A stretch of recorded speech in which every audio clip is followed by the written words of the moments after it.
The legislative session is entering the final weeks and new policies are taking shape. King 5's Olympia Bureau Chief Drew Mickelson joins us now. So Drew, there were developments on those voter initiatives that could change major state policies. What is the latest on that? Well, Christine, on Friday, we got a much clearer picture of what to expect the last couple of weeks. These are 6 conservative-backed initiatives that have all qualified for the November ballot, and they could really drastically change some major policies that have been passed here at the Capitol over the past decade.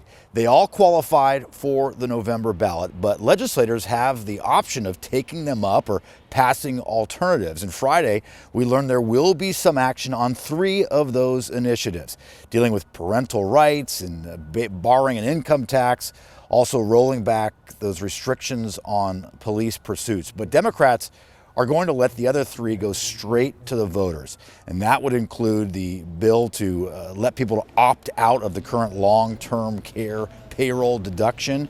That would make that optional. There's also a bill that would repeal the state's Climate Commitment Act. Democrats say they don't want to touch that because they say getting rid of it would increase pollution across the state and also set back some transportation projects. The other one Democrats don't want to touch is the capital gains tax. The initiative could repeal it, and that's something that generates more than $1 billion a year for childcare. So Democrats hope voters don't get rid of that tax on the state's highest investment earners. The capital gains initiative, if it passed, would devastate our funding for childcare. We have a childcare crisis. We have bipartisan support because it is so important on so many levels. Tuesday was a big cutoff day. Dozens of bills died. What didn't make it, and what are the big ones that are still alive?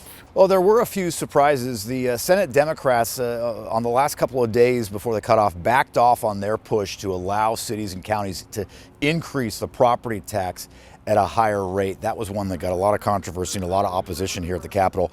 The state's threshold for determining when a driver is drunk will not be dropping from the 0.08 BAC down to 0.05. There just wasn't a lot of support for that, and not just from the bar and restaurant lobbies who raised concerns and testified against it. That bill will be back next year, though, says the sponsor, Democratic Senator John Lovick out of Snohomish County. Now, the House, right at the Tuesday deadline, did pass a bill to cap rent increases at 7% a year. It didn't get any support from Republicans, but it did pass.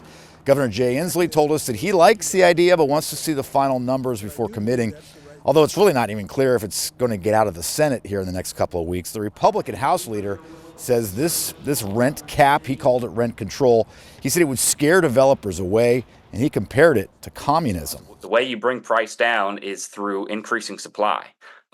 We have seen throughout history, including but not limited to Soviet Russia, that establishing price controls as a means to ration scarce goods does not work and leads to much worse outcomes for everybody involved. So, Drew, we're heading into the final 3 weeks of the session. We're going to start hearing about budget proposals this week, right? That is right. This is an even year, so it's a short session. They don't have to pass a new massive 2-year budget, but during the even years, they pass what are called supplemental budgets, just to sort of tweak the existing budgets. And we are expecting to see those from both the Democrats in the House and the Senate this coming week. The governor has been asking for $100 million more to help the state clean up encampments off state-owned Department of Transportation property along highways and interstates. He says if that money is not approved, the work is going to have to stop, and there are still hundreds of these encampments he was hoping to get to. He says he's proud of the more than 30 sites they've already cleared out and cleaned up. I think it's a very healthy thing for the state of Washington,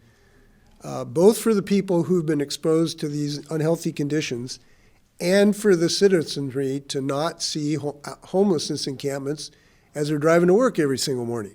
We're expecting to see all the details on those budgets rolled out in just the next couple of days. The governor is hoping for a $3 an hour raise for every paraprofessional in the state. That is something that he requested when he made his budget proposal back in December. Back to you. All right, Drew, thank you very much for that recap. And by the way, if you want to follow King 5's coverage of the Capitol, text the word session to 206-448-4545, and we'll send you a link.